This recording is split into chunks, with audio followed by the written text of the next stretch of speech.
This is the most evil person you have never heard about. His name is Luka Magnotta. He is a Canadian model and an aspiring actor who is obsessed with being famous and getting as many views as he can online. But there was a problem. No matter how many views he got, it was never enough for him. In 2010, he posted a video of him killing kittens and puppies online. It immediately went viral and people all around the world were shocked. They called the police, but unfortunately there was nothing they could do. After this, Luka just kept posting more and more videos of him torturing animals online.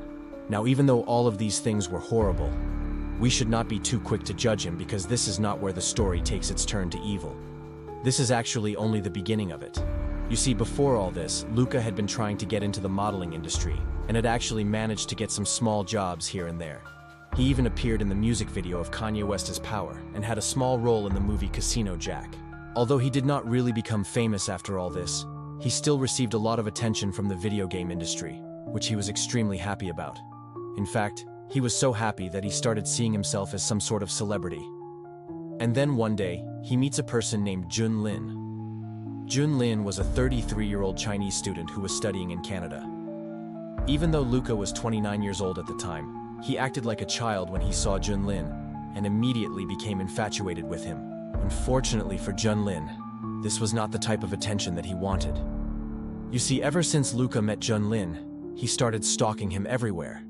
He would follow him to school and even broke into his apartment once when Jun Lin was not home. Even though Jun Lin knew that something was up with this guy, he just thought that he was a crazy fan and ignored it. But he soon learned that he should not have done that. One night, Jun Lin went out for dinner with his friends. When he returned home, he saw that someone had broken into his house. And then he saw the most terrifying thing he had ever seen in his entire life. There in front of him was Luka, sitting calmly on his couch while eating popcorn. Shocked and scared, Jun Lin ran out of the house and started knocking on his neighbors' doors asking for help. However, when Luka came out of the house, he stopped them all with just a single look and told them all that everything was fine. And you know what? Those people actually believed him. They thought that Jun Lin was lying to them and making up this whole story. When Jun Lin finally managed to convince somebody to call the cops, Luka took out a knife and started chasing him. As Jun Lin was running away, he tripped and fell down the stairs. And that is when everything went black for him. When the police arrived, they found blood everywhere. But there was no sign of either Jun Lin or Magnotta. However, what the police found on the video would horrify the world. It turns out that Magnotta had taken this video before sending it to Jun Lin's family and friends. But that is not even the worst part. You see, Luka had actually kidnapped Jun Lin, tortured him, and then killed him. After this, he cut his body into 8 pieces and put those pieces in plastic bags. Then he started delivering these bags to different places all around Canada. For example, one of the packages was delivered to the office of the Prime Minister of Canada, Stephen Harper. Another package was delivered to the Liberal Party headquarters, and yet another one was delivered to a high school. Can you imagine going to your school one morning and finding a bloody package on your desk? Well, the students and staff of Concordia University had to experience exactly that. As you might have guessed, everybody was absolutely terrified. Now they were scared to go anywhere because they did not know if they would find one of those packages there. But what they did not know was that this was just the beginning. A few days later, 2 more body parts were found, this time in a park. Soon after, another one was found on the campus of the University of Montreal. After this, a man who was walking his dog found another body part near a soccer field.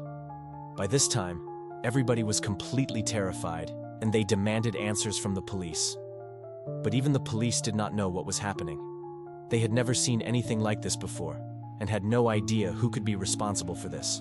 In fact, they did not even know if these body parts belonged to the same person. But when they checked the Prime Minister's office and other locations where the body parts were found, they realized that all of these body parts belonged to the same person.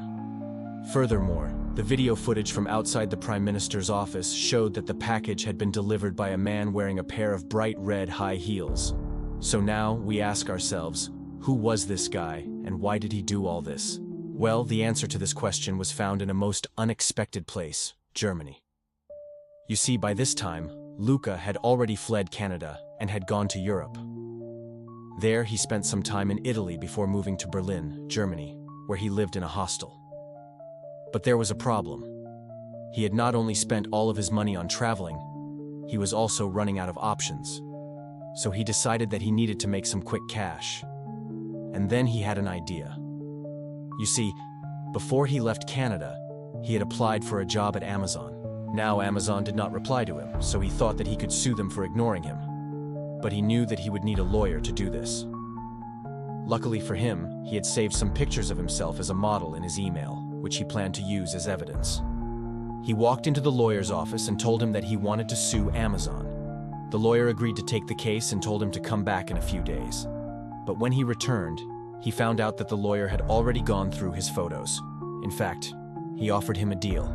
He said that he would not charge him for suing Amazon if he allowed him to use some of his pictures in a gay magazine.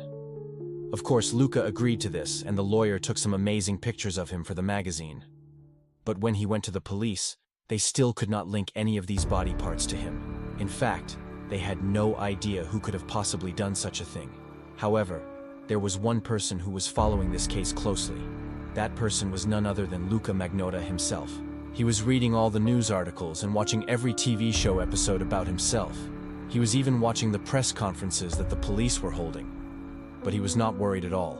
He thought that the police would never be able to catch him. But he was wrong. One night, Luka went to an internet cafe to read some news about himself. But when he opened the laptop, he saw the most terrifying thing he had ever seen in his entire life. The headline of the news website read, "Canada issues arrest warrant for man in student slaying." He could not believe his eyes. Had the police finally found out who he was? He tried to run away, but it was too late. The cops had already surrounded the internet cafe. When they searched his room, they found a lot of evidence that linked him to the crime. So they immediately arrested him and brought him to Canada. Here, a judge denied his bail because he was deemed a danger to society.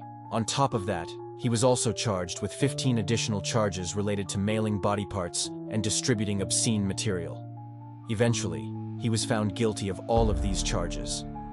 In 2014, he was sentenced to life in prison without parole for 25 years. Now, you are probably wondering why I did not tell you his sentence at the beginning. Well, that is because I wanted you to focus on the story itself. But now, let me tell you that the reason why I'm telling you all of this is that the Luka Magnotta case showed us how the hunger for fame can descend into true horror.